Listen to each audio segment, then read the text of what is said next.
Now, our problem is 450. Let's read the question first.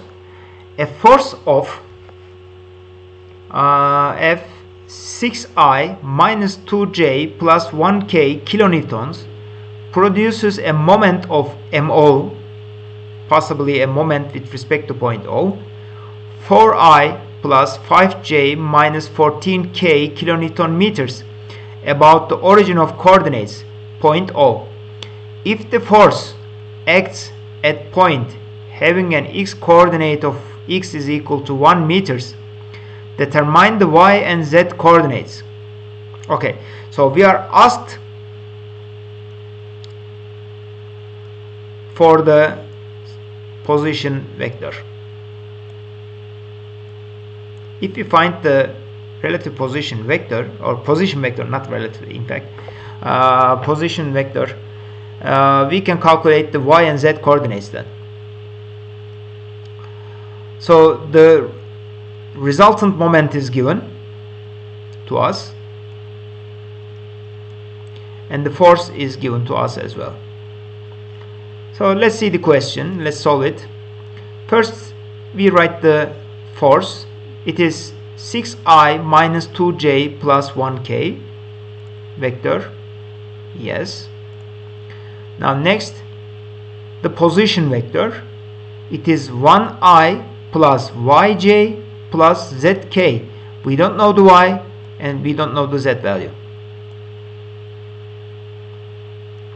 That's okay. What we know is, if we multiply the position vector with the force by using a vector product, we need to get the moment, and this will give us the value.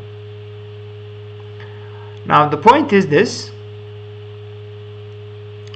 First we write the position vector. It is 1I plus YJ plus ZK, and the force is 6I minus 2J plus 1K.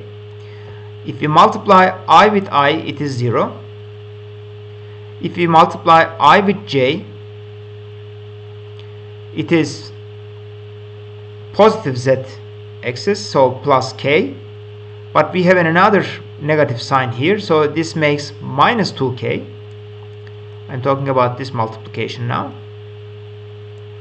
Okay. Now if we multiply this term with this one, so I multiplied with K will give us negative J. So it is negative J because the coefficients or the magnitudes in X and Z direction are 1. Now we will multiply. First let me delete these arrows.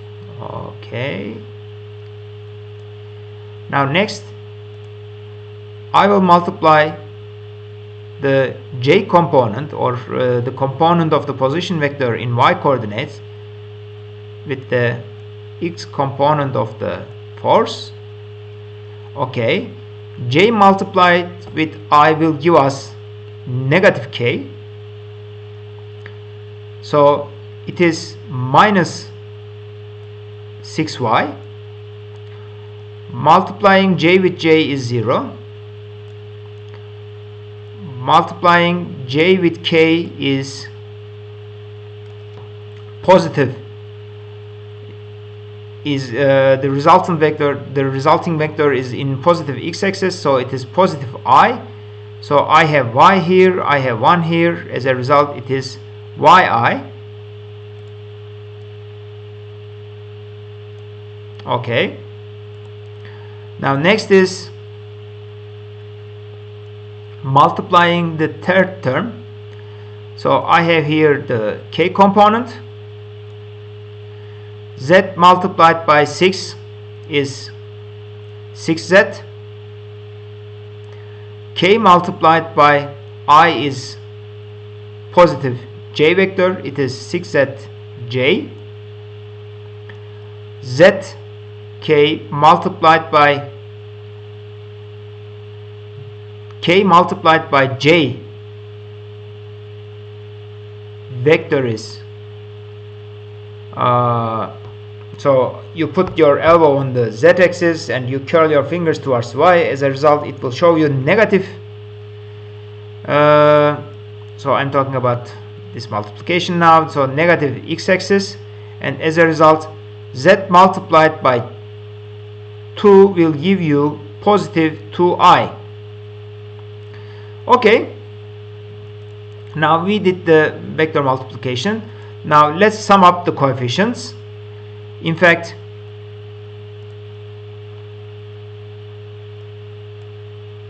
we first sum up the x components. If I look at the coefficients of I have here 1, 2i vector, and I have here yi vector. As a result, the x component of the resulting moment is 2 plus y. Okay.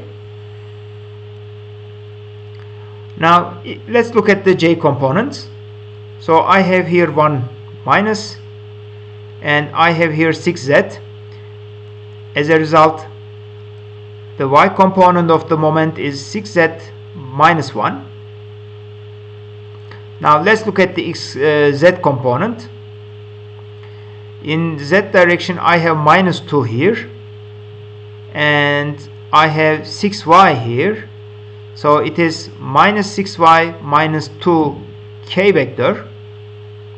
And this has to be equal to the moment. The moment is given 4i plus 5j minus 14. So this basically means that 2 plus y has to be equal to 4. 6z minus 1 has to be equal to 5. And minus 6y minus 2 has to be equal to minus 14. So these are my set of equations. Okay, from the first expression, I can easily calculate that y is equal to 2 meters. And from the second equation, I can easily find that z is equal to 1 meters. So if I substitute the y value that I get here, 2 meters, what I'm going to find is minus 14. So this will validate that I did the calculations correctly.